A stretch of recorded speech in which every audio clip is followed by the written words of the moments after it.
The magic നോവലിലേക്ക് സ്വാഗതം. Carlos part 3. നായ കുരച്ചുകൊണ്ട് വാനിന്റെ പിന്നാലെ പാഞ്ഞു. ഡിവൈഎസ്പി കാർലോസ് പെട്ടെന്ന് ബൈക്ക് തിരിച്ചു. റിവോൾവർ കയ്യിലുണ്ടായിരുന്നെങ്കിലും നിറയൊഴിക്കാൻ കാർലോസ് മടിച്ചു. കാരണം അബദ്ധത്തിൽ ജാക്കിയുടെ മേൽ വെടിയേറ്റാൽ. ബൈക്ക് നിമിഷങ്ങൾക്കുള്ളിൽ വാനിന് നേരെ എത്തി. ഉടനെ അയാൾ മുന്നിലെ ടയറിന് നേരെ നിറയൊഴിച്ചു. വാനൊന്നു പാളി ഇടത്തേക്ക് ചരിഞ്ഞു. അത് നിന്നു. ഡ്രൈവർ ഇറങ്ങി ഓടുവാൻ ഭാവിച്ചു. പക്ഷേ ജാക്കി അവന്റെ കാലിൽ കടിച്ചു വീഴിച്ചു. അപ്പോഴേക്കും കാർലോസ് എത്തിക്കഴിഞ്ഞു. ജാക്കി പിടിവിട്ടു മാറി നിന്നു. നീ മാത്രമേ ഉള്ളോടാ വാനിൽ? അതെ. എണീക്കടാ. അവൻ അനുസരിച്ചു. ടെമ്പോയിൽ അവനെ ചാരി നിർത്തിയിട്ട് റിവോൾവറിന്റെ ബാരൽ തൊണ്ടക്കുഴിയിൽ കുത്തിയിറക്കി. നിനക്ക് ജീവിക്കണമെങ്കിൽ സത്യം പറയടാ, ഈ ടെമ്പോ വാനിൽ എന്റെ ഭാര്യയും മക്കളെയും ഡോക്ടറുടെ വീട്ടിലേക്ക് പിടിച്ചുകൊണ്ട് വന്നിട്ടുണ്ടോ? ആരൊക്കെയാണെന്ന് എനിക്കറിയില്ല. 2 സ്ത്രീകളും 2 കുട്ടികളും ഉണ്ടായിരുന്നു. 2 സ്ത്രീകൾ ആരൊക്കെയാണെന്ന് കാർലോസിന് പിടികിട്ടിയില്ല. അവിടെ മറ്റാരൊക്കെയുണ്ട്? എനിക്കറിയില്ല സാർ. എന്നോട് പൊയ്ക്കൊള്ളാൻ പറഞ്ഞു. ഞാൻ പോന്നതാണ്. കാർലോസ് ഒറ്റയടി. അവന്റെ മൂക്കിൽ നിന്ന് ചോരത്തുള്ളികൾ ഇറ്റു വീണു. അബോധാവസ്ഥയെ ഡ്രൈവർ കുഴഞ്ഞ് തറയിൽ പതിച്ചു. കാർലോസും SI ദത്തൻ പിള്ളയും കൂടി ആലോചിച്ചു. ഞാൻ അകത്തേക്ക് കടക്കാൻ പോവുകയാണ്. ദത്തനും ജാക്കിയും ഇവിടെ തന്നെ നിൽക്കുക. കാർലോസ് പറഞ്ഞു. സാർ ഒറ്റയ്ക്ക്? അത് സാരമില്ലടോ. നമുക്ക് പോലീസ് ഫോഴ്സുമായി എത്തി ബംഗ്ലാവ് റെയ്ഡ് ചെയ്താലോ? അത് താമസമാ. കാർലോസ് നടന്നു കഴിഞ്ഞു. ഡോക്ടർ അലക്സാണ്ടറുടെ ബംഗ്ലാവിനുള്ളിൽ വിശാലമായ വിസിറ്റിംഗ് റൂമാണ്. അവിടെ കുറെ അതിഥികൾ, സമൂഹത്തിലെ വമ്പന്മാർ, സ്ഥലം MLA ദേവദാസ്, SP വിശ്വനാഥ്, അബ്കാരി contractor Jayanthan, collector George Thomas. അവരുടെ എല്ലാം മുന്നിൽ കോട്ടിന്റെ കോളറുകൾ മുകളിലേക്ക് ഉയർത്തിവെച്ച് കാർപ്പാത്തിയൻ മലമുകളിലെ ട്രാക്കുളയെ പോലെ ഡോക്ടർ അലക്സാണ്ടർ ഒരു നെടുങ്കൻ കോട്ട് തന്നെയായിരുന്നു ധരിച്ചിരുന്നത്. ഇയാൾ ഒരു വിചിത്ര മനുഷ്യനാണെന്ന് കൂടെ ഉള്ളവർക്ക് പോലും തോന്നുമായിരുന്നു. അദ്ദേഹത്തെ കാണുന്നില്ലല്ലോ. അലക്സാണ്ടർ ആത്മകഥം ചെയ്തു. എത്തിച്ചേരുമെന്ന് 4 മണിക്ക് ഫോണിൽ പറഞ്ഞതാണ്. ജയന്തൻ വാച്ച് നോക്കി. അപ്പോൾ ഗേറ്റ് കടന്ന് ഒരു വാഹനം കൂടി അകത്തേക്ക് വന്നു. അദ്ദേഹമായിരിക്കും. ദേവദാസ് പിറുപിറുത്തു. അത് ശരിയായിരുന്നു. ബെൻസ് കാറിൽ നിന്ന് ഒരാൾ ഇറങ്ങി. ഖദർദാരി, തോളിൽ ഖദർ ഷോൾ. ആഭ്യന്തരമന്ത്രി ചെറുകാട് രാഘവൻ. വരണം വരണം, ഞങ്ങൾ കാത്തിരിക്കുകയായിരുന്നു. MLA വാതിൽ വരെ ചെന്ന് അദ്ദേഹത്തെ സ്വീകരിച്ചു. ആഭ്യന്തരമന്ത്രി കൂടി എത്തിയതോടെ രംഗം കൊഴുത്തു. അവർ ഗഹനമായ ചർച്ചയിൽ ലയിച്ചു. ആയുധം എത്രയും വേഗം ഇവിടെ നിന്ന് കടത്തിയില്ലെങ്കിൽ സംഗതി കുഴയും. SP വിശ്വനാഥ് പറഞ്ഞു. ജോർജ് തോമസ് ഇന്നും അവരുമായി ബന്ധപ്പെട്ട നിലയ്ക്ക് ഈ ആഴ്ച സാധനം കൈമാറ്റം ചെയ്യണമെന്ന് പറയേണ്ടതായിരുന്നു. അവർക്ക് ചെക്ക് പോസ്റ്റിൽ എന്തോ പ്രശ്നമുള്ളത് കൊണ്ട് മാത്രമാണ് താമസിക്കുന്നതെന്നാണ് പറഞ്ഞത്. ഇന്നിവിടെ എല്ലാവരെയും വിളിച്ചു കൂട്ടിയത് കേന്ദ്രത്തിൽ നിന്നുള്ള മെസ്സേജിനെ കുറിച്ച് പറയാനാണ്. അലക്സാണ്ടർ ഓർമ്മിപ്പിച്ചു. എന്താണ് പുതിയ മെസ്സേജ്? ആഭ്യന്തരമന്ത്രി ശിരസിളക്കി. നാളെ അവിടെ നിന്ന് കപ്പൽ പുറപ്പെടും. ഇത്തവണ നമ്മൾ കയറ്റി അയക്കേണ്ടത് പുതിയ വസ്തുക്കളാണ്. എന്ന് പറഞ്ഞാൽ പെൺകുട്ടികൾ. പെൺവാണിഫ് എന്നൊക്കെ പറഞ്ഞാൽ മറ്റ് ബിസിനസ്സിനേക്കാൾ പ്രയാസം കുറഞ്ഞത് അതല്ലേ? എന്നാലും ദേവദാസിന് സംശയം. ഒന്നുമില്ലടോ, 10ഓ 100ഓ പെൺകുട്ടികളെ തപ്പണം. അത്രയല്ലേ ഉള്ളൂ. വിമൻസ് കോളേജിൽ നിന്നുള്ള 2 എക്സ്കർഷൻ പാർട്ടികളെ കിഡ്നാപ്പ് ചെയ്താൽ കാര്യം നടക്കും. അത് നല്ല ആശയമാണ്. ആഭ്യന്തരമന്ത്രിക്ക് സംതൃപ്തി. ഒരു കാര്യം സാറ് പോകുന്നതിന് മുമ്പ് ഞാൻ ഓർമ്മിപ്പിക്കുകയാണ്. വിശ്വനാഥ് പറഞ്ഞപ്പോൾ എല്ലാവരും അയാളെ നോക്കി. സാർ ഇന്ന് ഇവിടേക്ക് വരുമെന്ന് അറിയായിരുന്നത് കൊണ്ടാണ്. അല്ലെങ്കിൽ ഇന്ന് തന്നെ ഞാൻ അങ്ങോട്ട് വന്നേനെ. താൻ വളച്ചു കെട്ടാതെ കാര്യം പറയടോ. ആ ഡിവൈഎസ്പിയുടെ കാര്യം തന്നെ. നാളെ നേരം പുലരുമ്പോൾ അവൻ സർവീസിലുണ്ടായിരിക്കരുത്. പറഞ്ഞാൽ അനുസരിക്കില്ലേ അവൻ? മന്ത്രി നെറ്റി ചുളിച്ചു. അറിയാവുന്ന അടവുകളൊക്കെ പ്രയോഗിച്ചു നോക്കി. രക്ഷയില്ല. അവസാനം നല്ലൊരു മാർഗം കണ്ടെത്തി വിജയിച്ചിരിക്കുകയാണ്. മനസ്സിലായില്ല? അങ്ങേക്ക് വിരുന്ന് തന്നിട്ട് ഒരുപാട് നാളായി എന്ന് അലക്സാണ്ടറുടെ പരാതി. എന്നിട്ട് കാർലോസിന്റെ ഭാര്യയെ പൊക്കാനായിരുന്നു ഞങ്ങളുടെ പരിപാടി. പക്ഷേ ഒരിക്കലും പ്രതീക്ഷിക്കാത്ത ഒരു ഇര കൂടി വീണ് കിട്ടി. അയാളുടെ പെങ്ങൾ. ആരും തൊടാത്ത പൂവാണവൾ. ഒന്ന് കാണണ്ടേ? ചരക്ക് തന്നെയാ സാറേ അവള്. എന്നിട്ടെവിടെ? മന്ത്രിക്ക് കൊതിയായി. അകത്തെ മുറിയിലുണ്ട്. മുയലിറച്ചി അങ്ങയ്ക്കും മൂരി ഇറച്ചി ഞങ്ങൾക്കും. അബ്കാരി കോൺട്രാക്ടർ ജയന്തൻ പൊട്ടിച്ചിരിച്ചു. ചിരിക്കാൻ വരട്ടട നായ്ക്കളെ. ഇടിമുഴക്കം പോലെ ഒരു ശബ്ദം കേട്ട് ഏവരും ഞെട്ടിത്തെറിച്ചു. വാതിൽക്കൽ കാർലോസ്. ചെകുത്താൻ. ജോർജ് തോമസ് മന്ത്രിച്ചു. വാതിൽക്കൽ കാവൽ നിന്നിരുന്ന തെണ്ടികൾ എവിടെ പോയി? അലക്സാണ്ടർ പല്ല് കടിച്ചു. അവന്മാർ ബോധമില്ലാതെ അപ്പുറത്ത് കിടപ്പുണ്ട്. കാർലോസ് ചിരിച്ചു. അയാളുടെ കൈവിരലുകൾക്കിടയിൽ റിവോൾവർ പമ്പരം പോലെ കറങ്ങി. എന്റെ ഭാര്യയും കുട്ടികളും എവിടെ? അവളെ മാത്രം മതിയോ? നിന്റെ പെങ്ങളെ വേണ്ടായോ? SP വിശ്വനാഥ് പരിഹസിച്ചു. കാർലോസ് അമ്പരന്നു. തന്റെ പെങ്ങൾ എങ്ങനെ അവരുടെ പിടിയിലായി? 2 സ്ത്രീകൾ എന്ന് ഡ്രൈവർ പറഞ്ഞതിന്റെ പൊരുൾ അയാൾക്ക് വ്യക്തമായി. എനിക്ക് സമയം വളരെ കുറവാണ്. എത്രയും വേഗം എനിക്ക് അവരെ കിട്ടണം. അയാൾ മുന്നോട്ടെടുത്തു. അവിടെ ഇരുന്നവരെ മുഴുവൻ കണ്ടു. അപ്പോൾ താപാനകളെല്ലാം ഉണ്ട്. കൊള്ളാം. കാർലോസ് ആഭ്യന്തരമന്ത്രിയുടെ മുഖത്തെ കുറ്റുനോക്കി. സാർ ഇത്തരം പരിപാടികൾ നടത്തിക്കൊണ്ട് ഞങ്ങളോട് പറയും പോയി പിടിച്ചുകൊണ്ടുവരാൻ. ഇതാടോ കാർലോസെ രാഷ്ട്രീയം, ജനാധിപത്യം എന്നൊക്കെ പറയുന്നത്. മന്ത്രി കണ്ണട നേരെ വെച്ചു. ഇനിയെങ്കിലും താൻ ഞങ്ങളൊക്കെ പറയുന്നത് അനുസരിക്കാൻ നോക്ക്. കാർലോസിന്റെ നോട്ടം അലക്സാണ്ടറിൽ തറഞ്ഞു. മനുഷ്യരുടെ അവയവങ്ങൾ അവർ പോലും അറിയാതെ അറുത്തു മാറ്റുന്ന പിശാജ്. Yes, I am devil. Alexander പിശാജിനെ പോലെ ചിരിച്ചു. നിന്റെ അവയവങ്ങളും ഞാൻ അറുത്തെടുക്കും. നിന്റെ കുട്ടികളുടെ വൃക്കകൾ ഇതിനോടകം അറുത്തെടുത്ത് കഴിഞ്ഞിരിക്കും. തലയിലേക്ക് ഉരുക്കിയ ലോഹം കോരി ഒഴിച്ചതുപോലെ തോന്നി കാർലോസിന്. എന്റെ കുട്ടികൾ? ഇനി പ്രതീക്ഷിക്കണ്ട ബാസ്റ്റേഡ്. ഒറ്റ കുതിപ്പായിരുന്നു കാർലോസ്. കസേരയിൽ നിന്ന് അലക്സാണ്ടറെ ചവിട്ടി മറിച്ചിട്ട് വായിലേക്ക് റിവോൾവറിന്റെ കുഴൽ കുത്തിക്കയറ്റി. എന്റെ കുഞ്ഞുങ്ങളെയും ഭാര്യയെയും പെങ്ങളെയും ജീവനോടെ എന്റെ മുന്നിലെത്തിക്കടാ, അല്ലെങ്കിൽ നിന്റെ തലയോട് പോലും കാണില്ല. കണ്ടിരുന്നവൽ പോലും വിറച്ചുപോയി. ആരും ഇത്രയും പ്രതീക്ഷിച്ചിരുന്നില്ല. അകത്തു നിന്നുള്ള വാതുക്കൽ ആന്റണിയും നീണ്ട മുടിക്കാരനും പ്രത്യക്ഷപ്പെട്ടു. ആ കാഴ്ച കണ്ട് അവരും തരിച്ചു നിന്നു. കൊണ്ടുവാ, ഉന്മാദിയെ പോലെ അയാൾ പുലമ്പി. അല്ലെങ്കിൽ ഇപ്പോൾ ഇവനെ ഞാൻ വെടിവെച്ച് കൊല്ലും. ആന്റണിയും നീണ്ട മുടിക്കാരനും മുഖാമുഖം നോക്കി. അനന്തരം പിൻവാങ്ങി. ശ്വാസം പോലും കഴിക്കാൻ ബുദ്ധിമുട്ടായിട്ട് അലക്സാണ്ടർ നിൽക്കുന്നു. അയാൾ മരണം മുന്നിൽ കണ്ടു. കാർലോസ്, അയാളെ വിട്. SP-യുടെ നിർദ്ദേശം. താൻ പോടോവില്ലേ? മേഴ്സിയെയും സൂസനെയും കൊണ്ട് ആന്റണിയും മറ്റും വാതിക്കലെത്തി. ചേട്ടാ, സ്ത്രീകൾ മുന്നോട്ട് കുതിക്കാൻ ഭാവിച്ചപ്പോൾ ഡാഡിയെ വിട്, ആന്റണി പറഞ്ഞു. ഞങ്ങൾ ഇവരെ നിനക്ക് വിട്ടുതരാം. എന്റെ കുഞ്ഞുങ്ങളെവിടെ? ഹോസ്പിറ്റലിലാണ്. അവരെ മോചിപ്പിച്ചു തരാം. എങ്കിൽ വേഗമാകട്ടെ. തൽക്കാലം എന്റെ ഡാഡിയെ നിങ്ങൾ വിടൂ. വിടാം, എന്റെ കുഞ്ഞുങ്ങളെ കിട്ടിയിട്ട്. അദ്ദേഹത്തെ വിട്ടില്ലെങ്കിൽ നിങ്ങൾക്ക് കുട്ടികളെ കിട്ടില്ല. അദ്ദേഹമാണ് അവരെ മുറിയിലാക്കി പൂട്ടിയിരിക്കുന്നത്. എങ്കിൽ താക്കോൽ എടുക്കടാ. തന്റെ വായിൽ നിന്ന് റിവോൾവർ മാറ്റാൻ അലക്സാണ്ടർ ആംഗ്യം കാട്ടി. കാർലോസ് അതിന് വഴങ്ങിയില്ല. നീ ഇങ്ങനെ കിടന്നാൽ മതി, താക്കോൽ താ. എന്ത് വേണമെന്ന് ആർക്കും അറിയില്ല. അലക്സാണ്ടറുടെ അന്ത്യമായി എന്ന് ഏവരും കരുതി. പെട്ടെന്നാണ് നീണ്ട മുടിക്കാരന് ഒരു ബുദ്ധി ഉദിച്ചത്. ഞൊടിയിടയിൽ അയാൾ മേഴ്സിയുടെ കഴുത്തിൽ കുത്തിപ്പിടിച്ചു ഞെരിച്ചു. ചേട്ടാ! മേഴ്സിയുടെ നിലവിളി പകുതി വെച്ച് മുറിഞ്ഞു. കാർലോസ് ഞെട്ടിത്തിരിഞ്ഞു. റിവോൾവർ അലക്സാണ്ടറുടെ വായിൽ നിന്ന് വലിച്ചെടുത്ത് നീണ്ട മുടിക്കാരന് നേരെ നീട്ടി. വിടടാ അവളെ. കാർലോസ് കാണിച്ച ബുദ്ധി മോശമായിരുന്നു അത്. നീണ്ട മുടിയുള്ളവൻ പ്രതീക്ഷിച്ചത് അത് തന്നെയായിരുന്നു. ആ സെക്കൻഡിൽ അലക്സാണ്ടർ റിവോൾവർ അടിച്ചു തെറിപ്പിച്ചു. ആന്റണി കാർലോസിന് നേരെ കുതിച്ചു ചാടി.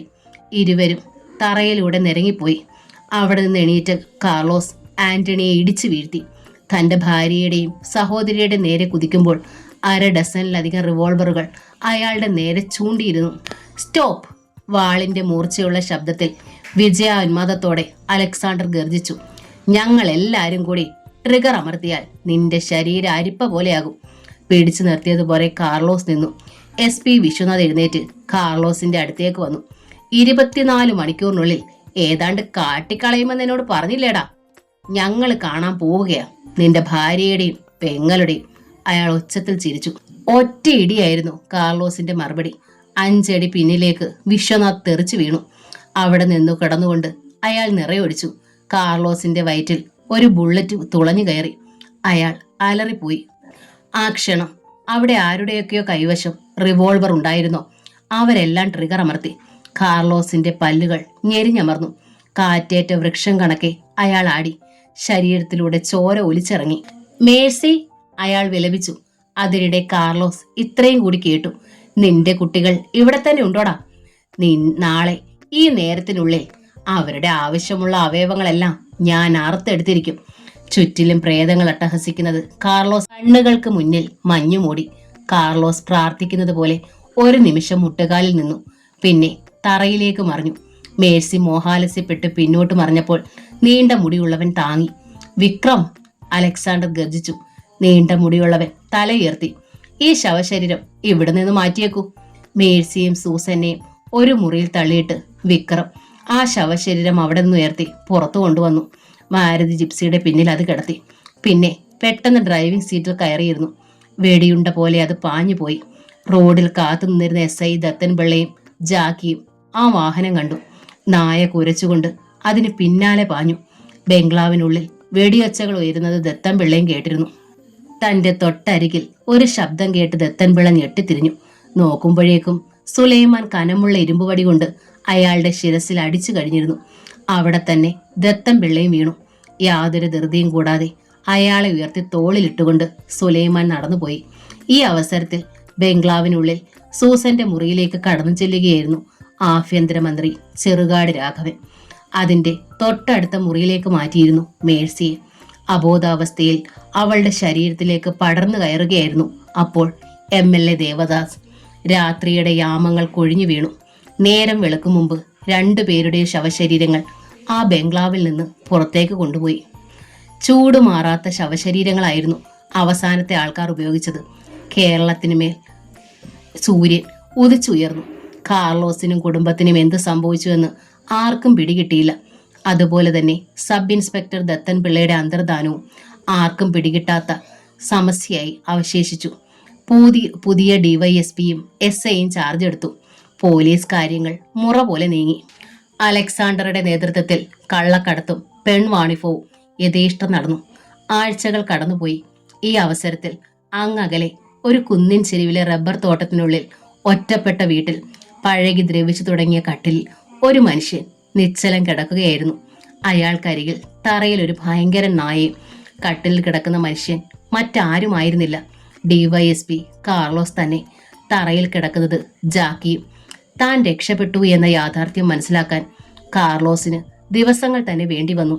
അത്രയും വെടിയുണ്ടകളിൽ നിന്ന് രക്ഷപ്പെടുക എന്ന് പറഞ്ഞാൽ മിറക്കിൾ. അതെ, അയാൾ എന്നും വിശ്വസിച്ചിരുന്ന സർവശക്തനായ ദൈവത്തിന്റെ ഒരു അത്ഭുതം തന്നെ ആയിരിക്കാം അത്. അയാളെ ജീവിക്കാൻ അവസരം ഉണ്ടാക്കിയത് പ്രിയപ്പെട്ട ആ നായ തന്നെയാണ്. വിക്രം ഓടിച്ചുപോയ മാരുതി ജിപ്സിയിൽ നിന്ന് വളരെ പിന്നിലായിരുന്നു ജാക്കി. കടൽക്കരയിൽ ആരും എത്തിച്ചേരാത്ത ഒരു ഭാഗത്താണ് വിക്രം അത് നിർത്തിയത്. അനന്തരം മൃതദേഹമാണെന്ന് കരുതി കാർലോസിനെ കടലിലേക്ക് വലിച്ചെറിഞ്ഞിട്ട് ജീപ്പ് ഓടിച്ചു പോവുകയും ചെയ്തു.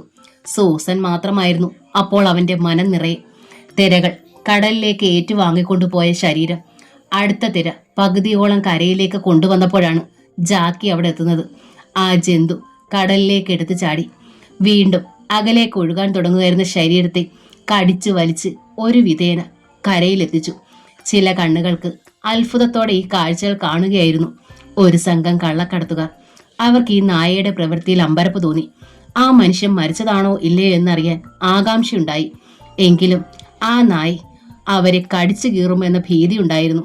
പക്ഷേ കയ്യിൽ തോക്കാണല്ലോ ഇരിക്കുന്നതെന്നുള്ള ധൈര്യത്തിൽ അവർ മുന്നോട്ട് വന്നു. നായ അവരെ തുറിച്ചു നോക്കി. അവർ അപകടകാരികളല്ലെന്ന് തോന്നിയതിനാലാവാം അവർ അത് ശ്രദ്ധയോടെ അനങ്ങാതിരുന്നു. അവർ കാർലോസിന്റെ നാടി പിടിച്ചു നോക്കി. നേരിയ തോതിൽ സ്പന്ദിക്കുന്നുണ്ട്. നമുക്ക് ഇയാളെ നമ്മുടെ ഡോക്ടറെ അടുത്ത് കൊണ്ടുപോയാലോ? ഒരാൾക്ക് അങ്ങനെ ഒരു അഭിപ്രായം. ഇയാൾ ആരാണെന്നറിയാതെ നമ്മൾ വെറുതെ വയ്യാവേലികളൊക്കെ വലിച്ചു തലയിൽ കയറ്റണോ? മറ്റൊരാൾക്ക് അശേഷം താല്പര്യമില്ല. അപ്പോൾ നായി ഒന്ന് മുറുമുറുത്തു. അവർ ഭയന്നു പോയി. അയാളുടെ മുഖത്തേക്ക് ടോർച്ച് തെളിച്ചു നോക്കി. അയ്യോ, ഇത് ചെകുത്താൻ കാർലോസ് അല്ലേ? അയാൾ അമ്പരന്നു. കള്ളക്കടത്തുകാർക്ക് അയാൾ പേടി സ്വപ്നമാണെങ്കിലും മനസ്സിൽ മനുഷ്യത്വത്തിന്റെ കണികകൾ അല്പമെങ്കിലുമുള്ള ആളാണെന്ന് അവർക്കറിയാം. അങ്ങനെ അയാളെ ഡോക്ടറെ കാണിക്കാൻ അവർ തീരുമാനിച്ചു. മറിച്ചിട്ടിരുന്ന ഭാഗത്തു നിന്ന് തങ്ങളുടെ വാൻ അവർ ഇറക്കിക്കൊണ്ടുവന്നു. അതിൽ ആ ശരീരം എടുത്തു കയറ്റി. ജാക്കിയും ഒപ്പം കയറി. അവർ അതിനെ പുറത്ത് ചാടിക്കാൻ ശ്രമിച്ചില്ല. മണിക്കൂറുകളോളം സഞ്ചരിച്ചാണ് അവർ തങ്ങളുടെ ഡോക്ടറുടെ വീട്ടിലെത്തിയത്. വീട്ടിൽ തന്നെ ഓപ്പറേഷൻ തിയേറ്റർ കൂടി ഉണ്ടായിരുന്നു. ഡോക്ടർക്ക് അതിന്റെ പ്രധാനമായ ഉദ്ദേശം ഈ കള്ളക്കടത്തുകാർക്ക് എന്തെങ്കിലും സംഭവിച്ചാൽ രഹസ്യമായി ചികിത്സിക്കുക എന്നത് തന്നെയായിരുന്നു. തീരെ പ്രതീക്ഷിക്കാതെയാണ് ഡോക്ടർ ബുള്ളറ്റുകൾ ഓപ്പറേറ്റ് ചെയ്ത് എടുത്തത്. 8 വെടിയുണ്ടകൾ, പലതും മാരകങ്ങളാണ്. ഹൃദയത്തിന് മാത്രം പോറലൊന്നും ഏറ്റിട്ടില്ല. 5 മണിക്കൂറുകളോളം നീണ്ടുനിന്ന ഓപ്പറേഷൻ. ആ നായ് അത്രയും സമയം ഡോക്ടറുടെ ബംഗ്ലാവിന് പുറത്ത് കാത്തിരുന്നു. ആരോ അതിന് ബ്രെഡ് കൊടുത്തു. അത് നോക്കിയത് പോലുമില്ല. ആ ജന്തു അവർക്കൊക്കെ പ്രിയപ്പെട്ടതാവുകയായിരുന്നു. കാർലോസിന് ഓക്സിജനും ബ്ലഡും കൊടുത്തു. ഓക്സിജൻ ഓപ്പറേഷൻ തിയേറ്ററിനോട് ചേർന്നുള്ള ഒരു മുറിയിൽ കിടത്തി. അവരിൽ ഒരാൾ നായയെ വിളിച്ച് അകത്തു കൊണ്ടുപോയി കാർലോസിനെ കാട്ടിക്കൊടുത്തു. അത് മണത്ത് നോക്കി തൃപ്തിപ്പെട്ട ശേഷം അവരുടെ നേരെ സ്നേഹത്തോടെ വാലാട്ടി. അപ്പോഴും അവർക്ക് അത്ഭുതമായിരുന്നു ആ നായി. 3-ാം ദിവസമാണ് കാർലോസിന് സ്വബോധം വീണ് കിട്ടിയത്. എന്തെങ്കിലും ഒരു വാക്ക് ഉച്ചരിക്കാൻ പിന്നെയും ദിവസങ്ങൾ വേണ്ടി വന്നു. അയാൾ മരിക്കുകയില്ലെന്ന് ഉറപ്പായപ്പോൾ അവർ അവിടെ നിന്നും അയാളെ മാറ്റി. അങ്ങനെയാണ് ഈ കെട്ടിടത്തിലെത്തിച്ചത്. കാരണം കാർലോസിന്റെ ശവശരീരം കരയ്ക്കടുക്കാത്തതിനാൽ അലക്സാണ്ടറുടെ ആൾക്കാർ തെരച്ചിൽ തുടങ്ങിയെന്ന് അവരുടെ സംഘത്തിന് അറിവ് കിട്ടിയിരുന്നു. ഇവിടെ ഈ കെട്ടിടത്തിൽ വൃദ്ധനായ ടാപ്പിങ്ങുകാരനും അയാളുടെ മകളും മാത്രമാണ് താമസം. കാർലോസിന്റെ കാര്യങ്ങൾ നോക്കുവാൻ അവരെയാണ് ചുമതലപ്പെടുത്തിയിരിക്കുന്നത്. ഇപ്പോഴും കാർലോസിന് ശരിക്കും നടക്കാൻ കഴിയില്ല. വെടിയുണ്ട കയറിയ ഭാഗങ്ങളിലൊക്കെ കുത്തിപ്പറിക്കുന്ന വേദനയാണ്. അതൊക്കെ സാവധാനമേ മാറുകയുള്ളൂ എന്ന് ഡോക്ടർ പറഞ്ഞിരുന്നു. 1 മാസത്തേക്കുള്ള മരുന്നും ടാബ്ലറ്റുകളും തന്നിട്ടുണ്ട്. കഴിഞ്ഞുപോയ കാര്യങ്ങളൊക്കെ അവർ പറഞ്ഞാണ് കാർലോസ് അറിഞ്ഞത്. ജാക്കിയാണ് തന്റെ ജീവൻ രക്ഷിച്ചതെന്നറിഞ്ഞപ്പോൾ അയാൾക്ക് അഭിമാനം തോന്നി. ഒപ്പം മറ്റു ചിലത് കൂടിയും അയാൾ അറിഞ്ഞു. തന്റെ ഭാര്യയെയും പെങ്ങളെയും കുഞ്ഞുങ്ങളെയും കുറിച്ച് യാതൊരു വിവരവും ഇല്ല. വേദന ഉള്ളിൽ ഒതുക്കുക അയാൾ തീരുമാനിച്ചു. ഇനി അവരെ തിരയേണ്ട കാര്യമേ ഇല്ലെന്ന് അയാൾക്ക് അറിയാമായിരുന്നു. അതോടൊപ്പം തന്നെ ഇത്രയും സഹായിച്ച കള്ളക്കടത്തുകാരുള്ള നന്ദിയും പ്രകടിപ്പിക്കേണ്ടത് എങ്ങനെയെന്ന് അയാൾ ചിന്തിച്ചു. തന്റെ ദൃഷ്ടിയിൽ നീതീകരിക്കാൻ പാടില്ലാത്തതാണ് അവർ ചെയ്യുന്നതെങ്കിലും അവർ ഇല്ലായിരുന്നെങ്കിൽ താനും ഉണ്ടാകുമായിരുന്നില്ലല്ലോ എന്നോർത്തപ്പോൾ അയാൾ അസ്വസ്ഥനായി. ആരോ ധൃതിയിൽ ആ മുറിയിലേക്ക് വന്നു. നായി വാലാട്ടി. കാർലോസ് തല തിരിച്ചു. സീമ, റബ്ബർ വെട്ടുകാരന്റെ മകൾ. അവളുടെ മുഖം നിറയെ പരിഭ്രാന്തി നിഴലിച്ചിരുന്നു. കാർലോസിന്റെ നെറ്റി ചുളിഞ്ഞു. എന്താടോ, എന്തുണ്ടായി? കാർലോസ് സീമയുടെ മുഖത്തേക്ക് നോക്കി. അവൾ ശക്തിയായി കിതയ്ക്കുന്നുണ്ടായിരുന്നു. സർ, അവളുടെ സ്വരം പതറി. പറയൂ. സംഘത്തിലുള്ളവരെയെല്ലാം പോലീസ് പിടിച്ചു. നേതാവ് വെടിയേറ്റു മരിച്ചു. കാർലോസ് ഞെട്ടിപ്പോയി. തന്നെ രക്ഷിച്ചവർ എങ്ങനെയാണതുണ്ടായത്? എല്ലാം തകർന്നവനെ പോലെ അയാൾ തിരക്കി. ഡോക്ടർ അലക്സാണ്ടറുടെ ഒറ്റാണ് പോലും. ഇവരും അയാളും തമ്മിൽ എന്നും മത്സരമായിരുന്നു. ഇവിടുത്തെ നേതാവിന്റെ കൂടെയായിരുന്നു ആദ്യ അലക്സാണ്ടർ. പിന്നീട് കള്ളക്കടത്തിന്റെ എല്ലാ വശങ്ങളും പഠിച്ച ശേഷമാണ് കുറെ ആൾക്കാരെയും കൂട്ടി പോയത്. അലക്സാണ്ടർ പോയ ശേഷമാണ് ഇപ്പോഴത്തെ ഡോക്ടർ വന്നതും. അദ്ദേഹമാണ് അങ്ങയെ രക്ഷിച്ചതും. കാർലോസ് എല്ലാം കേട്ടുകൊണ്ട് കിടന്നു. പോലീസുകാർ പിടിച്ചുകൊണ്ട് പോയവരെ രക്ഷിക്കാൻ കഴിയില്ലേ സാറേ? എത്ര പേരുണ്ട് പുറത്ത്? ബാംഗ്ലൂരിലേക്ക് പോയിരിക്കുന്ന 2 പേർ. ബാക്കിയുള്ളവരൊക്കെ അറസ്റ്റിലാണ്. സീമ ഈ വിവരങ്ങളൊക്കെ എങ്ങനെ അറിഞ്ഞുവെന്ന് ചോദിക്കാൻ ഭാവിച്ചതാണ് കാർലോസ്. പിന്നെ വേണ്ടെന്ന് വെച്ചു. കാരണം അവളുടെ സഹോദരനും ഈ സംഘത്തിലെ അംഗമാണെന്നും അയാളും അറസ്റ്റിലായവരുടെ കൂടെ കാണുമെന്നും കാർലോസിനറിയാം. കുട്ടി ഒന്നും കൊണ്ട് വിഷമിക്കണ്ട. ബാംഗ്ലൂരിൽ പോയവർ കൂടി തിരികെ വരട്ടെ. നമുക്ക് എന്തെങ്കിലും മാർഗത്തെക്കുറിച്ച് ചിന്തിക്കാം. കണ്ണ് തുടച്ചുകൊണ്ട് അവൾ പിൻവാങ്ങി. താൻ അവളോട് പറഞ്ഞ കാര്യത്തിന്റെ ഗൗരവം പിന്നീടാണ് കാർലോസ് ചിന്തിച്ചത്. ഒരു പോലീസ് ഓഫീസറായ തനിക്ക് എങ്ങനെ കഴിഞ്ഞു കള്ളക്കടത്തുകാരെ രക്ഷിക്കാമെന്ന് പറയാൻ? പക്ഷേ പെട്ടെന്ന് അയാൾ തിരുത്തി. താൻ ജീവിച്ചിരിക്കാൻ കാരണക്കാരൻ അവരാണ്. അവരുടെ ജീവൻ രക്ഷിക്കാൻ താനും ബാധ്യസ്ഥനാണ്. മാത്രമോ, ഇത്രയും കാലം പോലീസിൽ കഴിഞ്ഞിട്ട് തനിക്ക് നീതി കിട്ടിയോ? തന്റെ കുടുംബത്തിന് രക്ഷയുണ്ടായോ? ഇല്ല. ഒരുപക്ഷെ താൻ കൊള്ളക്കാരനോ കൊലപാതകയായിരുന്നുവെങ്കിൽ മുന്നിലും പിന്നിലും നോക്കാതെ എല്ലാറ്റിനെ അരിഞ്ഞു വീഴ്ത്താമായിരുന്നു. അധർമ്മത്തെ നേരിടാൻ അധർമ്മത്തിന്റെ പാത തന്നെ അവലംബിക്കുന്നതിൽ തെറ്റില്ല. കണ്ണിന് കണ്ണ്, പല്ലിന് പല്ല്. സെന്റിമെന്റ്സും മനസാക്ഷിയും ഒന്നും വേണ്ട. അയാൾ തീരുമാനിക്കുകയായിരുന്നു. കാർലോസ് എണീറ്റു. ശരീരത്തിന് വേദനയുണ്ട്. വ്യായാമം ചെയ്തത് നല്ലതാണെന്ന് ഡോക്ടർ പറഞ്ഞിട്ടുണ്ട്. കമോൺ ജാക്കി. അയാൾ നായയെയും വിളിച്ചുകൊണ്ട് റബ്ബർ തോട്ടത്തിനിടയിലെ റോഡിലൂടെ കുറേ നേരം ഓടി. വല്ലാതെ കിതച്ചു തുടങ്ങിയപ്പോൾ ഒരിടത്തിരുന്നു. കിതപ്പടക്കി തിരികെ ഓടി വന്നു. ഇപ്പോൾ നേരത്തെ ഉള്ളതിൽ കൂടുതൽ ഉന്മേഷം തോന്നി. അടുത്ത ദിവസം മുതൽ ശരിക്ക് വ്യായാമം തുടങ്ങി. അതിനിടെ അറിഞ്ഞു പ്രതികളെ 15 ദിവസം റിമാൻഡിൽ വെച്ചിരിക്കുകയാണെന്ന്. ഒരാഴ്ച കൊണ്ട് കാർലോസ് ആരോഗ്യവാനായി.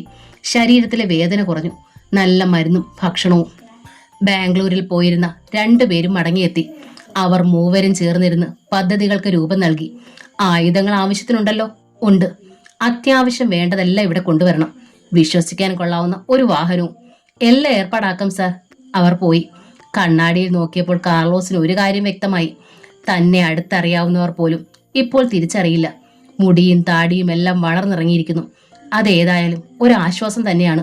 റിമാൻഡ് കഴിഞ്ഞ് അവരെ കോടതിയിൽ ഹാജരാക്കുന്ന ദിവസം കാത്തവർ ഇരുന്നു. അവസാനം 15-ാം തീയതി 10 മണിയായപ്പോൾ സബ് ജയിലിൽ നിന്നൊരു വാൻ പുറത്തേക്ക് ഇറങ്ങി. അതിന് പിന്നാലെ ഒരു പോലീസ് ജീപ്പും. വാനിൽ 12 പേരുണ്ടായിരുന്നു തടവുകാർ. അവരുടെ കൂടെ തോക്കേന്തിയ 4 ഗാർഡുകളും. മുന്നിൽ സബ് ഇൻസ്പെക്ടറും. പിന്നിലെ ജീപ്പിൽ സർക്കിൾ ഇൻസ്പെക്ടർ ഉൾപ്പെടെ 6 പേർ. അല്പം കഴിഞ്ഞപ്പോൾ ജീപ്പ് വാനിന്റെ മുന്നിൽ കയറി നീങ്ങി. ഒരു കുന്നിൻ ചെരുവിലൂടെയാണ് പോകുന്നത്. അവിടെ 3 നിൽക്കുകയായിരുന്നു അവർ 3 പേരും. കാർലോസിന്റെ അരികിൽ ജാക്കിയുമുണ്ട്. വാഹനങ്ങൾ അടുത്തു വരുന്നത് ബൈനോക്കുലറിലൂടെ അവർ കണ്ടു. സൈലൻസർ ഘടിപ്പിച്ച ടെലസ്കോപ്പിക് ഗണ്ണിന്റെ ലെൻസിലൂടെ ഒരാൾ പിന്നിൽ വരുന്ന വാനിന്റെ ചക്രങ്ങളിൽ ലക്ഷ്യം വെച്ച് ട്രിഗർ അമർത്തി. ടയർ പഞ്ചറാണെന്ന് കരുതി വാഹനം നിന്നു. മുന്നിൽ പോയ ജീപ്പുകാർ ഇതറിഞ്ഞില്ല. ജീപ്പ് കുറെ കൂടി മുന്നിലെത്തിയപ്പോൾ അവിടെയും ഇത് തന്നെ സംഭവിച്ചു. ഷെടാ, സർക്കിൾ ഇൻസ്പെക്ടറും മറ്റും താഴെ ഇറങ്ങി. വാൻ കാണുന്നില്ലല്ലോ, പിന്നാലെ വരും. ഈ അവസരത്തിൽ വാനിൽ നിന്ന് SIയും 4 ഗാർഡുകളും പുറത്തിറങ്ങി. ഒരു ഗ്രാമീണന്റെ ഭാവത്തിൽ മുടന്തി നടന്ന് കാർലോസ് അവരുടെ അരികിലെത്തി. എന്തു പറ്റി സാറേ? SI അയാളെ തുറച്ചു നോക്കിയതല്ലാതെ ഒന്നും പറഞ്ഞില്ല. 2 ഗാർഡുകൾ തോക്ക് വാനിൽ ചാരി വെച്ചിട്ട് ടയർ മാറിയിടാൻ തയ്യാറായി. ഇത് തന്നെ അവസരമെന്ന് കാർലോസിന് വ്യക്തമായി. ഞൊടിയിടയിലായിരുന്നു അയാളുടെ പ്രവർത്തനം. ഗാർഡുകളിൽ 2 പേരുടെയും തോക്കുകൾ ചവിട്ടിത്തെറിപ്പിച്ചിട്ട് അയാൾ SIയുടെ താടിയിൽ ഊക്കോടെ ഇടിച്ചു. ആക്രമണം അപ്രത്യക്ഷമായിരുന്നതിനാൽ അവർ പതറിപ്പോയി. ആ ക്ഷണം ചാക്കിയും ചാടി വീണു.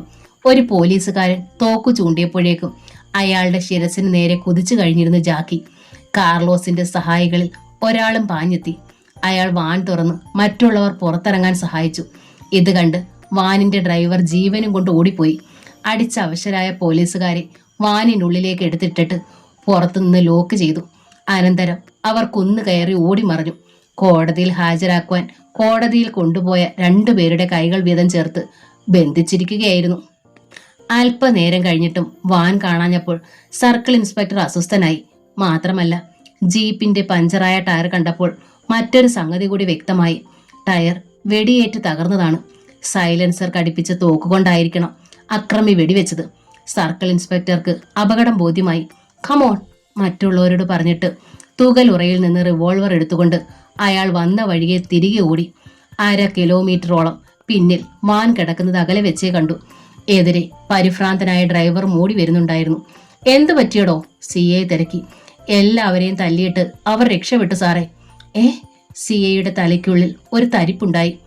റബ്ബർ തോട്ടത്തിന് നടുവിലുള്ള ആ ചെറിയ കെട്ടിടത്തിൽ അവർ എത്തിച്ചേർന്നു. കാർലോസിന് നല്ല ക്ഷീണമുണ്ടായിരുന്നു. സീമ കാപ്പി കൊണ്ടുവന്ന് കൊടുത്തു. അവളുടെ അച്ഛൻ തന്റെ മകനെ കെട്ടിപ്പിടിച്ചു. നിങ്ങളെ ആരെയും ജീവനോടെ തിരികെ കിട്ടുമെന്ന് ഞങ്ങൾക്കൊരു പ്രതീക്ഷ ഉണ്ടായിരുന്നില്ലടാ. കാർലോസ് സാറിന്റെ കഴിവുകൊണ്ട് മാത്രമാണ് അതുണ്ടായത്. ഇല്ലെങ്കിൽ ഇനിയുള്ള കാലം ഇരുമ്പഴി എണ്ണി കിടക്കേണ്ടി വന്നേനെ ഞങ്ങൾക്ക്. എല്ലാവരും കാർലോസിനെ പുകഴ്ത്തി. അയാൾ തന്റെ പ്രിയപ്പെട്ട ജാക്കിയെ തലോടിക്കൊണ്ട് മന്ദഹസിച്ചു. നിങ്ങൾ എനിക്ക് ചെയ്ത ഉപകാരത്തിന്റെ 10-1 പോലും ആവില്ലല്ലോ ഇത്. ഇനി ഞങ്ങൾക്കൊന്നേ പറയാനുള്ളൂ, ഒരാൾ അറിയിച്ചു. ഞങ്ങളുടെ നേതാവിനെ പോലീസ് വെടിവെച്ചു കൊന്നു. ആ കസേര ഒഴിഞ്ഞു കിടക്കുകയാണ്. അങ്ങ് അവിടെ ഇരിക്കണം, ഞങ്ങളുടെ പുതിയ ചക്രവർത്തിയായിട്ട്. മറ്റുള്ളവരും അതിനെ അനുകൂലിക്കുന്ന മട്ടിൽ നിന്നു. കാർലോസ് അല്പം ഉറക്കെ തന്നെ ചിരിച്ചുപോയി. നിങ്ങൾ പറഞ്ഞത് കൊള്ളാം. ഞാൻ ഇപ്പോഴും ഒരു പോലീസ് ഓഫീസറാണ്. തിരികെ ചെന്നാൽ ഉടനെ എനിക്ക് ജോലിയിൽ പ്രവേശിക്കാം. അങ്ങനെയുള്ള ഞാൻ അധോലോകത്തിരിക്കാനോ? സാർ, ഇത്രയും കാലം സാർ നീതിയെ സേവിച്ചിട്ട് സാറിന് നീതി കിട്ടിയോ? അങ്ങയുടെ വീട്ടുകാർക്ക് എന്തെങ്കിലും കിട്ടിയോ? ഇവിടുത്തെ നിയമപാലകന് പുല്ലു വില പോലും ഇല്ല സാർ. താങ്കൾക്കും കുടുംബത്തിനും എന്താണ് സംഭവിച്ചതെന്ന് പോലീസ് ഡിപ്പാർട്ട്മെന്റ് തിരക്കാൻ പോലും തയ്യാറായില്ലല്ലോ. അവരുടെ തലപ്പത്തിരിക്കുന്നവർ കൂടിയല്ലേ ഇതൊക്കെ ചെയ്യിച്ചത്. എന്നാൽ അധോലോകത്തിന് അങ്ങനെയല്ല. അവരുടെ ജീവന് വിലയുണ്ട്. ഒരാളെ കൊന്നാൽ 2 പേരെ തിരികെ കൊല്ലും. അതാണ് അധോലോകത്തെ ശിക്ഷ. കള്ളവും ചതിയും ഇവിടെ പാടില്ല. അത് കാണിക്കുന്നവരെ അപ്പോഴേ വെടിവെച്ചു കൊല്ലും. അതാണ് അധോലോകത്തെ നിയമം. ഇനി സാർ തന്നെ ആലോചിച്ച് നോക്കൂ. സഹജീവികളോട് പോലും നന്ദിയില്ലാത്ത പോലീസ് വകുപ്പാണോ നല്ലത്, അധോലോകമാണോ നല്ലതെന്നോ? കാർലോസ് ഇത്രയും നേരം അത് പറഞ്ഞവനെ തന്നെ നോക്കിയിരുന്നു. അവൻ സത്യത്തിന് നേരെ വിരൽ ചൂണ്ടിരിക്കുകയാണ്. തനിക്ക് നഷ്ടപ്പെട്ടവരുടെയൊക്കെ മുഖം അയാളുടെ മനസ്സിൽ തെളിഞ്ഞു. അവരെ ഇല്ലാതാക്കിയവരോട് പകരം ചോദിക്കണ്ടേ? 14 അംഗങ്ങളും സീമയും അവളുടെ പിതാവും എല്ലാവരും കാർലോസിന്റെ മുഖത്തേക്ക് തന്നെ നോക്കിയിരിക്കുകയാണ്. അയാളിൽ നിന്ന് തങ്ങൾക്ക് അനുകൂലമായൊരു മറുപടിയാണ് അവർ പ്രതീക്ഷിക്കുന്നത്. ആ മുഖം കണ്ടാൽ അറിയാം കടുത്ത ചിന്തയിലാണെന്ന്. അതെ, കാർലോസ് ചിന്തിക്കുക തന്നെയായിരുന്നു. താൻ തിരികെ സർവീസിൽ പ്രവേശിച്ചതുകൊണ്ട് തന്റെ കുടുംബം തകർത്തവരെ ഒറ്റയ്ക്ക് നേരിടാൻ കഴിയുമോ? പടക്കളത്തിൽ അകപ്പെട്ട അഭിമന്യുവിനെ പോലെയല്ലേ അവർ തന്നെ വെടിവെച്ച് വീഴ്ത്തിയത്. ഇനിയായാലും തനിക്കാരും തുണയുണ്ടായിരിക്കില്ലെന്ന് തോന്നുന്നില്ല. ഇവിടെയാണെങ്കിൽ തന്നെ സഹായിക്കാൻ ഒരു സംഘമുണ്ട്. രഹസ്യമായി തനിക്ക് ദൗത്യങ്ങൾ പൂർത്തിയാക്കാം. പണമുണ്ടെങ്കിൽ ഏത് വമ്പനെയും വിലയ്ക്ക് വാങ്ങാം. കാർലോസ് തലയുയർത്തി. ഞാനൊരു കാര്യം ചോദിക്കട്ടെ? മറ്റുള്ളവർ അക്ഷമയോടെ നിന്നു. നിങ്ങളിൽ ഏറ്റവും സീനിയർ ആയിട്ടുള്ള ആളിനെ നേതാവാക്കിയാൽ പോരെ? പോരാ. ഒരേ സ്വരത്തിലാണ് മറുപടി ഉണ്ടായത്. അങ്ങേപ്പോലെ ബുദ്ധിയും സാമർഥ്യവുമുള്ള ഒരാളാണ് ഞങ്ങളുടെ നേതൃസ്ഥാനം അലങ്കരിക്കേണ്ടത്. കാർലോസ് അല്പനേരം കൂടി ചിന്തിച്ചിരുന്നു. അനന്തരം പറഞ്ഞു, ശരി, നിങ്ങളുടെ ഇഷ്ടം പോലെ. അവരുടെ സന്തോഷത്തിന് അതിരില്ലായിരുന്നു. അങ്ങനെ നിയമപാലകൻ അധോലോക രാജാവായി. അന്നത്തെ വെയിലിന് കടുത്ത ചൂടുണ്ടായിരുന്നു. മാനത്തിന് പതിവിലേറെ ചുവപ്പും. കടൽക്കരയിലെ പടുകൂറ്റൻ ബംഗ്ലാവിന്റെ ടെറസിൽ അവർ ഒത്തുചേർന്നു. ആഭ്യന്തരമന്ത്രി ചെറുകാട് രാഘവൻ, MLA ദേവദാസ്, അബ്കാരി contractor Jayanthan, collector George Thomas, SP Viswanath, പിന്നെ അലക്സാണ്ടറും. ടെറസിൽ മങ്ങിയ വെളിച്ചം മാത്രമേ ഉള്ളൂ. ഒപ്പുള്ള കാറ്റ് വീശിയടിക്കുന്നുണ്ട്. അകലെ കൂടി ഒരു കപ്പൽ പോകുന്നതിന്റെ വെളിച്ചം കാണാമായിരുന്നു. എനിക്ക് തോന്നുന്നത് അവന്മാരെ രക്ഷപ്പെടുത്തിയത് പ്രതിപക്ഷത്തിന്റെ കസ്റ്റഡിയിലുള്ള ആരെങ്കിലും ആയിരിക്കുമെന്നാണ്. ആഭ്യന്തരമന്ത്രി ബിയർ മോന്തിയിട്ട് ഗ്ലാസ് കയ്യിൽ വെച്ച് മെല്ലെ തിരിച്ചു. അവരുടെ മുന്നിൽ ടീപ്പോയിൽ 10ഓളം ബിയർ കുപ്പികൾ ഉണ്ടായിരുന്നു. അങ്ങനെ വരാനിടയില്ല. CAയും SIയും നമ്മുടെ ആൾക്കാരാ. ശരിക്കും അണ്ടർവേൾഡിൽ തന്നെ ഉള്ളവരാണെന്നാണ് അവരുടെ അഭിപ്രായം. വിശ്വനാഥ് തറപ്പിച്ചു പറഞ്ഞു. അതിന് അവരുടെ ഒപ്പം ആൾക്കാരൊന്നും അവശേഷിച്ചിരുന്നില്ല എന്നതാണ് നമുക്ക് കിട്ടിയ വിവരം. അലക്സാണ്ടർ സിഗരറ്റ് കത്തിച്ചു. നാഥനില്ലാ കളരി ആയിരിക്കുകയല്ലേ അവരുടെ പ്രസ്ഥാനം. അപ്പോൾ പിന്നെ ഒരു പുതിയ സംഘം ജന്മം കൊണ്ടു എന്നാണ് എന്റെ സംശയം. അതെങ്ങനെയെങ്കിലും ആകട്ടെ. ഈ മാസത്തെ ലാഭവീതം എത്ര വീതമുണ്ട് അതറിയാനായിരുന്നു അബ്കാരി കോൺട്രാക്ടർക്ക് ധൃതി. അല്ലെങ്കിലും കള്ള് കച്ചവടക്കാർ എവിടെ ചെന്നാലും അവരുടെ തനി നിറം കാണിക്കും. ദേവദാസ് കളിയാക്കി. ഇനിയിപ്പോ അത് താമസിപ്പിക്കുന്നില്ല. അലക്സാണ്ടർ തിരിഞ്ഞു വിളിച്ചു, വിക്രം. ഉടനെ അവരുടെ എല്ലാം അരികിൽ ഒരു ബ്രീഫ് കേസ് എത്തി. 6,37,000 രൂപ വീതമുണ്ട്. ഈ മാസം ബിസിനസ് അല്പം മോശമായിരുന്നു. ഇത് അലക്സാണ്ടർ സാധാരണ പറയാറുള്ള കാര്യമല്ലേ? അലക്സാണ്ടർ മറുപടി പറയാൻ ഭാവിച്ചപ്പോൾ പെട്ടെന്ന് ഫോൺ ശബ്ദിച്ചു. അയാൾ അറ്റൻഡ് ചെയ്തു. ഹലോ, അലക്സാണ്ടർ അല്ലേടാ? അപ്പുറത്ത് പരുക്കൻ ശബ്ദം. അയാളുടെ നെറ്റി ചുളിഞ്ഞു. ആരാടാ നീ? ഞാനോ? ഒരു പൊട്ടിച്ചിരി കേട്ടു. നീ മുകളിലേക്ക് നോക്ക്. അലക്സാണ്ടർ നോക്കിപ്പോയി. മാനത്ത് നിറയെ നക്ഷത്രങ്ങൾ, അല്ലാതെ ഒന്നും കണ്ടില്ല. നീ ഒന്നും കണ്ടില്ല അല്ലേ? വീണ്ടും ചിരി കേട്ടു. അല്ലെങ്കിലും ആർക്കും എന്നെ കാണാൻ കഴിയില്ല. ഞാനെല്ലാം കാണുന്നുണ്ട് താനും. അയാൾ ഏതോ ഭ്രാന്തനായിരിക്കുമെന്ന് അലക്സാണ്ടർ ഓർത്തു. എന്നാൽ പെട്ടെന്ന് ചിന്തിച്ചു, തന്റെ ഈ ഫോൺ നമ്പർ അറിയാവുന്നവർ വിരളമാണല്ലോ. ഇപ്പോൾ നിങ്ങൾ ലാഭവിധം വയ്ക്കുകയാണെന്ന് അല്ലേ? ചോദ്യം കേട്ടപ്പോൾ അക്ഷരാർത്ഥത്തിൽ ഞെട്ടിപ്പോയി അലക്സാണ്ടർ. ഫോൺ ചെയ്യുന്ന ആൾ അപകടകാരിയാണെന്ന് പെട്ടെന്നൊരു തോന്നൽ അയാൾക്കുണ്ടായി. ജാഗ്രത. ഇനി നിഷേധിക്കാൻ കഴിയുമോ ഞാൻ എല്ലാം കാണുന്നില്ലെന്ന്? നിങ്ങൾ ആരാണ്? അയാൾ വീണ്ടും തിരക്കി. നിങ്ങൾ എന്ന സംബോധനയേക്കാൾ ഉപരി അങ്ങ് എന്ന് വിളിക്കുന്നതാണ് കൂടുതൽ അനുയോജ്യം. അതാണ് ഭഗവാൻ ഇഷ്ടം. ഭഗവാനോ? അതെ, ഞാൻ ഭഗവാൻ. അദ്ദേഹത്തിന്റെ 10 അവതാരങ്ങളെക്കുറിച്ച് നീ കേട്ടിട്ടുണ്ടോ? അതിൽ അവസാനത്തെ അവതാരമാണ് ഞാൻ, കൽക്കി. അധർമ്മങ്ങളെ അടിച്ചമർത്താൻ വേണ്ടിയാണ് ഈ ജന്മം. ഒരു വ്യത്യാസമുണ്ട്. അധർമ്മത്തെ അധർമ്മം കൊണ്ട് തന്നെയാവും നേരിടുന്നത്. അതെ, സംഹരിക്കാൻ മാത്രം ഒരു ജന്മം. You bloody. ഹരിത് ഡോക്ടർ, ചീത്ത പറയരുത്. പറഞ്ഞാൽ നാവ് ഞാൻ ഇങ്ങെടുക്കും. ഭഗവാനോട് കളിക്കല്ലേ. ഭഗവാൻ നിന്റെ അമ്മയുടെ. അലക്സാണ്ടർ പുഴുത്ത തെറി വിളിച്ചു. ചുണയുണ്ടെങ്കിൽ നേരിട്ട് വാടാ നായിന്റെ മോനെ. സ്വന്തം അച്ഛൻ നായാണെന്ന് ഇപ്പോഴെങ്കിലും അലക്സാണ്ടർ മനസ്സിലാക്കിയല്ലോ. നന്ദി. പക്ഷേ ഭഗവാൻ നേരിട്ട് ഭക്തർക്ക് ദർശനം കൊടുക്കുന്ന അവസരങ്ങൾ വിരളമാണ്. അതുകൊണ്ട് ഭഗവാന്റെ സാന്നിധ്യം തൽക്കാലം അറിയിക്കാം. പറഞ്ഞു തീരും മുമ്പ് അവരുടെ മുന്നിലിരുന്ന ബിയർ കുപ്പികളിൽ 2 എണ്ണം വെടിയേറ്റതുപോലെ പൊട്ടിതെറിച്ചു. ബിയർ അവരുടെ ശരീരത്തിലേക്ക് ചിതറി വീണു. നടുങ്ങി എണീറ്റു അവർ. അറിയാതെ ആർത്തനാദങ്ങൾ പുറത്തു ചാടി. ഇപ്പോൾ മനസ്സിലായോ ഞാൻ ആരാണെന്ന്? ഇവിടെ ഇരുന്നു കൊണ്ട് വേണമെങ്കിൽ നിങ്ങളെ മുഴുവൻ എനിക്ക് കൊല്ലാം. പക്ഷേ അത് ചെയ്യുന്നില്ല. തൽക്കാലം 5 പേരുടെ അരികിലിരിക്കുന്ന ആ ബ്രീഫ് കേസുകളുമായി വിക്രം മാത്രം നിങ്ങളുടെ ഗേറ്റിന് പുറത്തെത്തുക. ബാക്കിയുള്ളവർ അവിടെ നിന്ന് ചലിച്ചു പോയാൽ ശരീരം അവിടെ തന്നെ വീഴും. ഈ ബിയർ കുപ്പികളേക്കാൾ കഷ്ടമായിരിക്കും നിങ്ങളുടെ അവസ്ഥ. എന്തു വേണമെന്നറിയാതെ അലക്സാണ്ടർ വിഷമിച്ചു. അയാൾ കാര്യങ്ങൾ മറ്റുള്ളവരോട് പറഞ്ഞു. അവരും മരണത്തെ മുന്നിൽ കണ്ടതുപോലെ വിറച്ചുകൊണ്ട് ചുറ്റും നോക്കി. ഇരുളിൽ എവിടെങ്കിലും ഒരു തോക്ക് തങ്ങളെ ലക്ഷ്യം വെച്ചുകൊണ്ട് കാത്തിരിപ്പുണ്ടോ? അലക്സാണ്ടർ കണക്ക് കൂട്ടി. ഈ ടെറസിന് സമം ഉയരമുള്ള കെട്ടിടങ്ങൾ അധികമില്ല. ലൈറ്റ് ഹൗസ് ഉണ്ട്, പിന്നെ ഒരു ഹോട്ടൽ. അതിന്റെ 3-ാം നിലയിലെ പല ജനാലകളും തുറന്നു കിടക്കുകയാണ്. അവിടെ എവിടെങ്കിലും ആയിരിക്കും അക്രമി. ഫോണിലൂടെ വീണ്ടും ശബ്ദം ഒഴുകിയെത്തി. അമാന്തിക്കുന്നത് ആപത്തിനെ വിളിച്ചു വരുത്തലാകും അലക്സാണ്ടർ. കൂടാതെ മറ്റൊരു കാര്യം കൂടി, ഇനി എന്റെ നിർദ്ദേശം കൂടാതെ നിങ്ങളോ മറ്റാരെങ്കിലുമോ എന്തിന് നിങ്ങളുടെ ബംഗ്ലാവിൽ നിന്ന് ആർക്കും ഫോണിലൂടെയോ വയർലെസ്സിലൂടെയോ മെസ്സേജ് നൽകാൻ പാടില്ല. അങ്ങനെ വന്നാൽ അടുത്ത സെക്കൻഡിൽ ഒരു ബിയർ കുപ്പി കൂടി വെടിയേറ്റ് ചിതറി. അനുസരിക്കാൻ ബുദ്ധിമുട്ടുണ്ടോ? ഇല്ല, അലക്സാണ്ടർ പെട്ടെന്ന് പറഞ്ഞുപോയി. ഗുഡ്. ബൈ ദ ബൈ, പെട്ടികളുമായി പോകുന്ന വിക്രമിനോട് പറഞ്ഞേക്കണം അഭ്യാസം കാണിക്കാൻ മെനക്കെടരുതെന്ന്. എന്താ? പറയാം, വേഗം വേണം. അലക്സാണ്ടറുടെ നിർദ്ദേശ അനുസരണം വിക്രം ആ പെട്ടികളുമായി താഴേക്ക് പോയി. മുറ്റം കടന്ന് അയാൾ ഗേറ്റിനടുത്തെത്തിയപ്പോൾ ഒരു വാഹനം വന്നു നിന്നു. ജീപ്പ്. അതിന്റെ മുൻ സീറ്റിൽ 2 പേരുണ്ടായിരുന്നു. പെട്ടികളകത്തേക്കിട്ടേക്ക്, ഒരാൾ പറഞ്ഞു. പല്ല് കടിച്ചുകൊണ്ട് വിക്രം അതനുസരിച്ചു. ജീപ്പ് കുതിച്ചു കഴിഞ്ഞു. വിക്രം പെട്ടെന്ന് റിവോൾവർ എടുത്തതാണ്. പക്ഷേ ഭഗവാന്റെ മുന്നറിയിപ്പ് ഓർത്തപ്പോൾ സംയമനം പാലിച്ചു. ജീപ്പിന്റെ നമ്പർ നോട്ട് ചെയ്യാമെന്ന് വെച്ചപ്പോൾ അതിനു മുകളിൽ കടലാസ് ഒട്ടിച്ചിരിക്കുന്നതാണ് കണ്ടത്. വിക്രം തിരികെ ടെറസിലെത്തി. ഇനി നിങ്ങൾക്ക് എന്ത് വേണമെങ്കിലും ആവാം. ഫോണിൽ ശബ്ദം കേട്ടു. ആരെയെങ്കിലും പിന്നാലെ വിടുകയോ അതല്ലെങ്കിൽ എന്നെ കണ്ടുപിടിക്കാൻ ശ്രമിക്കുകയോ എന്തും. തൽക്കാലം വിടാം. അടുത്തടുത്ത് നമുക്ക് വീണ്ടും സന്ധിക്കേണ്ടി വരും. ഭഗവാന്റെ സ്വരം കനത്തു. നിങ്ങൾക്ക് നഷ്ടങ്ങളുടെ കണക്കെടുക്കാൻ സമയമായിരിക്കുന്നു.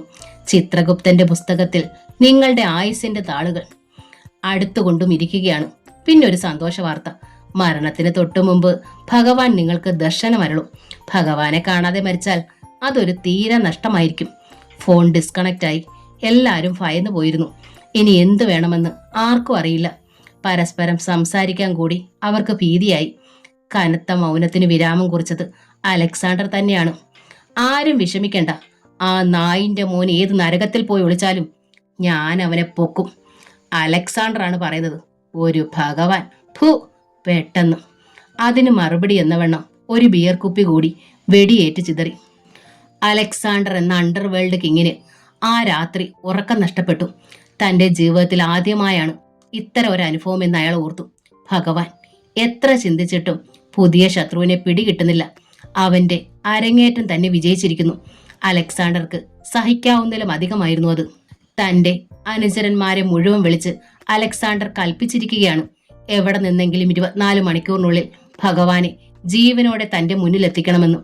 ഇനി അവന്റെ ശവശരീരം മുതലകൾ കടിച്ചു കീറുന്നത് കണ്ടെങ്കിൽ മാത്രമേ തനിക്ക് സ്വസ്ഥത ലഭിക്കൂ. വിക്രമിൽ അലക്സാണ്ടർക്ക് വിശ്വാസമുണ്ട്. എവിടെ നിന്നെങ്കിലും അവൻ ഭഗവാനെ പൊക്കും. അതുറപ്പാണ്. കഴിഞ്ഞ 5 വർഷങ്ങളിൽ അധികമായി വിക്രം എന്ന ചെറുപ്പക്കാരൻ അലക്സാണ്ടർക്ക് വേണ്ടി പ്രവർത്തിക്കുന്നു. എന്തിനും മടിയില്ലാത്ത ഒരു സംഘം ആൾക്കാരോട് പോലും ഏറ്റുമുട്ടാനുള്ള ചങ്കൂറ്റമുള്ളവൻ. അതെ, ഈ അവസരത്തിൽ വിക്രം കയറിയ മാരുതി ജിപ്സി അലറി കുതിക്കുകയായിരുന്നു. അവൻ മാത്രമേ അതിലുണ്ടായിരുന്നുള്ളൂ. ഭഗവാനെ കുറിച്ച് എന്തെങ്കിലും വിവരം അറിയണമെങ്കിൽ ഒരാളോട് തിരക്കാൽ കഴിഞ്ഞെന്ന് വരും എന്നൊരു ധാരണ എങ്ങനെയോ അവനുണ്ടായി. ഗൗരി ശങ്കർ, അതാണ് ആ മനുഷ്യന്റെ പേര്. കിങ് മേക്കർ എന്ന് വേണമെങ്കിൽ പറയാം. കോടീശ്വരൻ. പോലീസിന്റെ ആയാലും അധോലോകത്തിന്റെ ആയാലും ഒരു നേരിയ ചലനം പോലും അപ്പോൾ ഗൗരി ശങ്കർ അറിയും. ഒരിക്കൽ ഒരപകടത്തിൽ നിന്ന് അയാളെ രക്ഷിച്ചത് വിക്രമായിരുന്നു. അതോടെ അവർ സുഹൃത്തുക്കളായി. അലക്സാണ്ടറെ പോലും നേരെ നിർത്തിയിരിക്കുന്നത് ഗൗരി ശങ്കർ ആണെന്ന് വിക്രമിനറിയാം. എന്നാൽ അയാളും താനുമായുള്ള അടുപ്പം അലക്സാണ്ടർക്ക് അറിയില്ല താനും. അതങ്ങനെ തന്നെ ഇരിക്കട്ടെന്നാണ് വിക്രമിന്റെ ആഗ്രഹവും. ജീപ്പ് ഒരു ഹോട്ടലിന് മുന്നിൽ വന്നു നിന്നു. ഹോട്ടൽ രത്ന ഇന്റർനാഷണൽ. വിശാലമായ കാർ പാർക്കിംഗ് സൗകര്യങ്ങളും നീന്തൽ കുളങ്ങളും ഒക്കെയുള്ള ഹോട്ടൽ. 15 നിലകൾ. അവൻ ജീപ്പിൽ നിന്നിറങ്ങി. റിസപ്ഷൻ കൗണ്ടറിലിരുന്ന യുവാവ് അവനെ കണ്ട് പരിചയഭാവത്തിൽ ചിരിച്ചു. അദ്ദേഹം ഉണ്ടല്ലോ? ഉണ്ട്. വിക്രം ലിഫ്റ്റിൽ കയറി 7-ാം നിലയിൽ ഇറങ്ങി. 727-ാം നമ്പർ റൂം. ബെൽ സ്വിച്ചിൽ അമർത്തി. കമീൻ. ഉറച്ച ശബ്ദം. വാതിൽ തുറക്കപ്പെട്ടു. നേരെ കയറുന്നത് വിസിറ്റിംഗ് റൂമിലേക്കാണ്. അതിനപ്പുറത്താണ് ബെഡ്റൂം. വിസിറ്റിംഗ് റൂമിൽ സെറ്റിയിൽ ചാരിയിരുന്നിട്ട് ടീപ്പോയ്ക്ക് മുകളിൽ കാലുകൾ ഉയർത്തിവെച്ച് ചുരുട്ടുപോയിക്കുകയായിരുന്ന മനുഷ്യൻ. തല ഏറിയാൽ 50 വയസ്സ് കാണും ഗൗരി ശങ്കർക്ക്. വെളുത്ത് തടിച്ച മനുഷ്യൻ, പകുതിയിലധികം കഷണ്ടി കയറിയ മുടി, അയഞ്ഞ പാൻറ്റും ഷർട്ടുമാണ് വേഷം. തിളക്കമുള്ള കണ്ണുകളായിരുന്നു അയാളുടെ പ്രത്യേകത. അവയ്ക്ക് കാന്തശക്തി ഉണ്ടെന്ന് തോന്നും. ഒരു ചെയിൻ സ്മോക്കർ. ഭഗവാൻ, അതാണ് വിക്രമിന്റെ പ്രശ്നം അല്ലേ? പരഹൃദയജ്ഞാനിയെപ്പോലെ ഗൗരീശങ്കർ തിരക്കി. അമ്പരന്നു പോയി വിക്രം.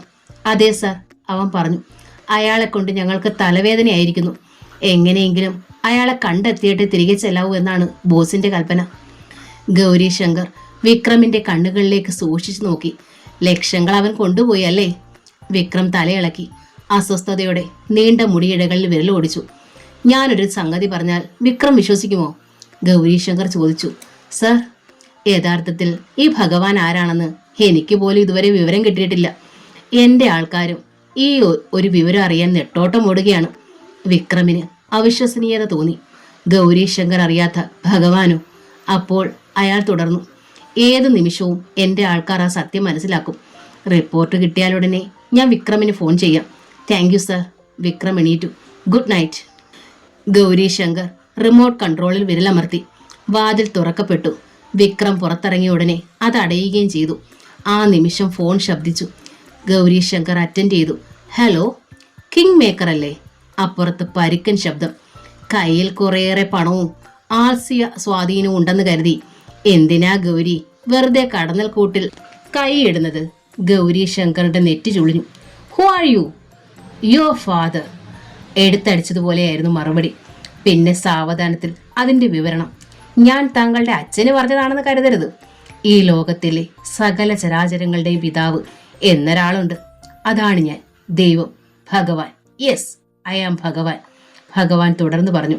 നമ്മൾ തമ്മിൽ യാതൊരു ശത്രുതയുമില്ല.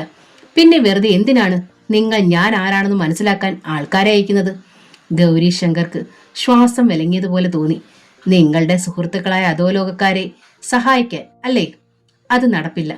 ഈ നിമിഷം നിങ്ങൾ നിങ്ങളുടെ ആൾക്കാരെ പിന്തിരിപ്പിക്കണം. അല്ലെങ്കിൽ പിന്നീട് ഒരിക്കലും നിങ്ങൾക്ക് അവരെ കാണാൻ കഴിഞ്ഞെന്ന് വരില്ല. നിങ്ങളുടെ രത്ന ഹോട്ടൽ കാണില്ല. എന്തിന്, നിങ്ങൾ പോലും ഉണ്ടായെന്ന് വരില്ല. ഒരുപക്ഷേ ആദ്യമായിരിക്കും ഇങ്ങനെ നിങ്ങളോട് ആരെങ്കിലും സംസാരിക്കുന്നത്.